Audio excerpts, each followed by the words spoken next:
I'm live. Wow. Uh, hey, folks, this is Alex. I'm back. I tried doing a live stream earlier, but technically it didn't come out very good. So I'm redoing it since nobody was watching anyway. So here we are. This is part two of our weekly fishing report and tips and tricks catching fish. So we're out here at Lake Fork right now. I'm out here on the deck, and man, is it ever hot! I mean, it warmed up. It went from uh, a nice, pleasant spring, pretty good weather. I was thinking, man, all the way up into June, and it's still pretty good. I was pretty happy about that. Well, all of a sudden, it got hot, man. It turned into summer. Does this every year, and you have to be prepared for it. So we're going to do a quick fishing report because things are stabilizing on all of our lakes, and our fishing report isn't going to change a whole lot. If I run into some new tricks or new ways to catch fish, of course, we'll be back on here to let you know how, what we're doing, what I'm doing. But let's talk a little bit about our fishing report for black bass, and this will cover pretty much all our lakes here up here in northeast Texas. Our water temperature should be in the 80s, 82, 83, mid 80s. Some of them a little hotter, some of them a little cooler, depending on water temperature. I mean, not water temperature, water clarity and wind and things like that. Also, we are in certain parts of the state still getting some rain occasionally, but I think that's going to be over with here pretty soon unless there's a hurricane or something blowing up in the Gulf. Um, and so, what all that means is that our weather is going to stabilize. It's going to stabilize. The water's not going to be going up and down. The water's not going to be getting cloudy and then clear. Um, that's going to allow the vegetation to grow and be steady and at depth and thicken up. And what's happened up to this point is the vegetation gets going, water comes up and gets cloudy because of the rain. It slows everything down, sets it back a few days, and all of a sudden you're going to a place that had vegetation 2 weeks ago. You get there and there's nothing there. Well, that's usually because the water went up and it was cloudy and it just didn't allow it to grow. But if you look at your graph, you'll see that it's probably down there 8 or 10 feet, ready to go. And I think now it'll start to be able to do that. So our lily fields are all filling in. Our hydrilla and our water hyacinth is a big problem on Lake Fork. Um, Water hyacinth is a floating weed. I talked about it last week. And I think they're going to have to spray for it in some places just because it's gotten so thick. Also, we have milfoil and what a lot of us call coontail. Around the edges of the lake, we have duckweed, alligator grass. We have what we call pepper grass, which is a shorter little grass that grows right along the edges. The fish love it though. When they're wanting to get shallow, they're going to get up there for sure. You want to fish that pepper grass. Um, all of these things are difficult to fish in with a fly rod just because you really need something that's pretty much got a weed guard on it that you can pull through that grass and tempt those fish that are underneath it. Um, I have a particular type of weed guard I've been using this year that I developed for myself that seems to be working real well. It was in last week's broadcast, if you want to take a look at that. And you can fish. Let's talk about times of the day to fish. Now, I'm talking primarily bass, brim, and not so much catfish at this point in this part of the discussion. So, bass and brim are going to be most active early and late if you're just fishing the bank. So if you're just fishing flooded grass or weed lines or whatever you're fishing around the bank early and late. You want to maybe fish top waters, whatever it is you're after. That's going to be your best time. The first couple of hours of light and the last couple of hours of light. That's when I'm getting my longest uh, my longest bite pattern, using smaller frogs. And listen, I know there's a lot of guys that'll tell you you have to use a really big bait to get a really big fish. That's not true. We've been getting some decent fish on our flies. Now, when I say a fly, I'm talking about like a big deer hair fly that we tie. We call a fly. I know some of you guys up on the Upper Peninsula call it a nothing. You know, I've had a couple of guys go, "That's not a fly." Well, it is. You throw it with a fly rod. How's that?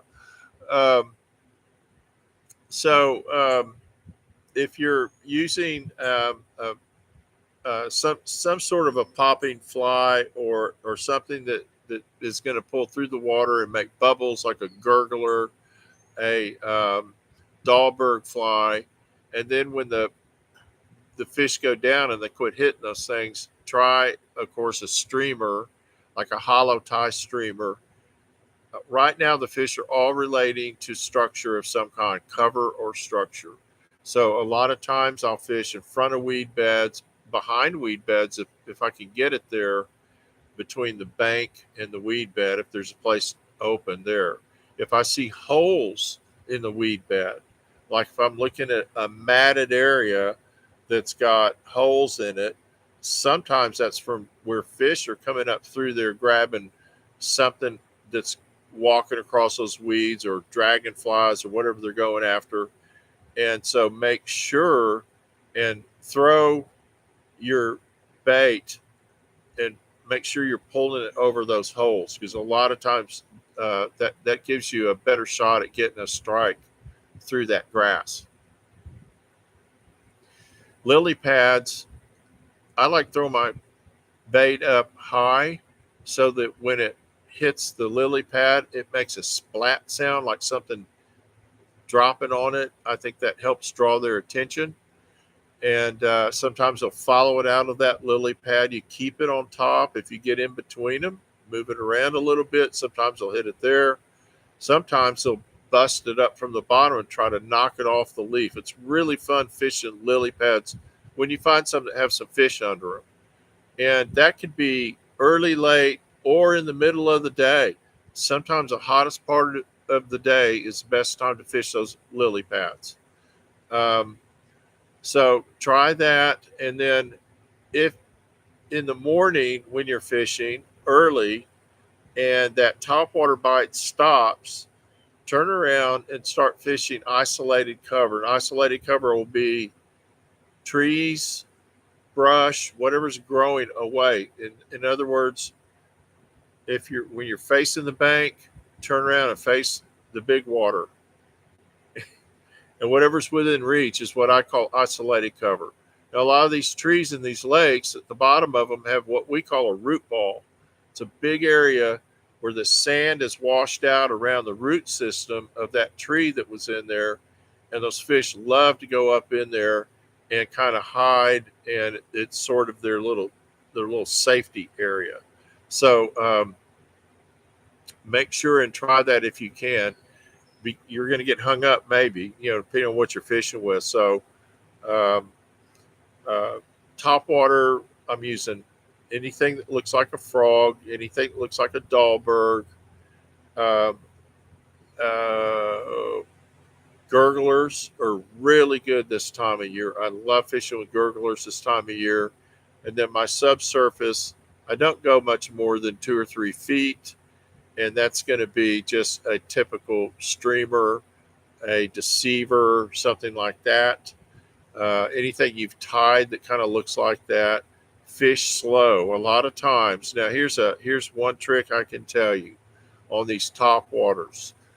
Often those bass will follow it out and they'll just watch it, and you'll see them underneath it. I can see them just hanging down underneath it. And when I stop and I let it sit there for a minute, they can't stand it. they'll just come up and grab it. So let it sit there, be patient with it, and you might get one that you didn't know was there. So that's our fishing. Well, let's talk. I'm sorry. Let's talk about brim. I forgot the brim. Now, the brim are on the beds, and they are.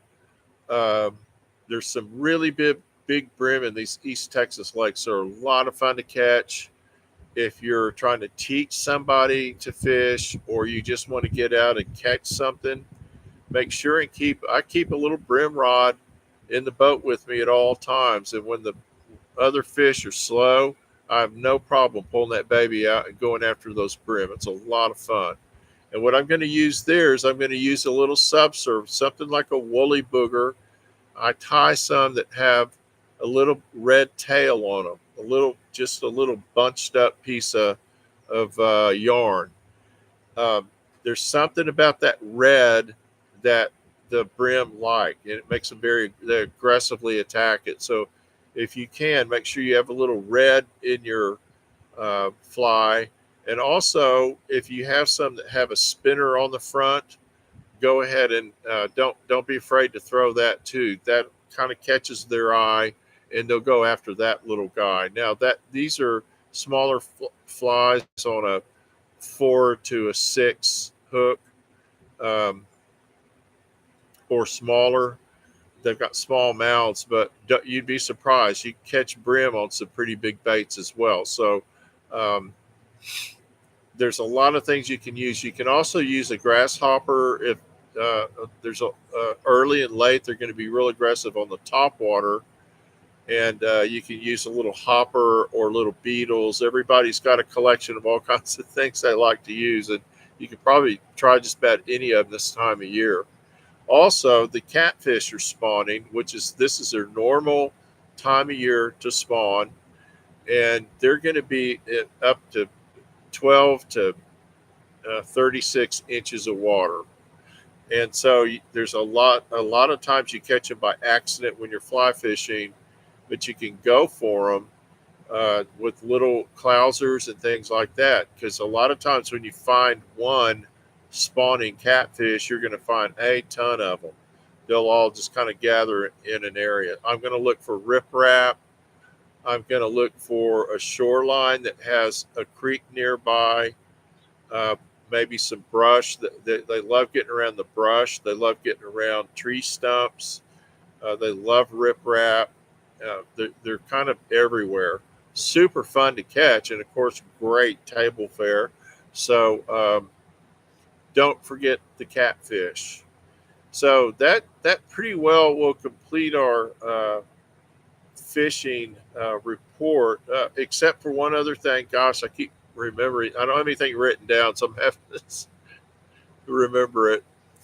Listen, try to look for sand bass while you're out in the evenings right now.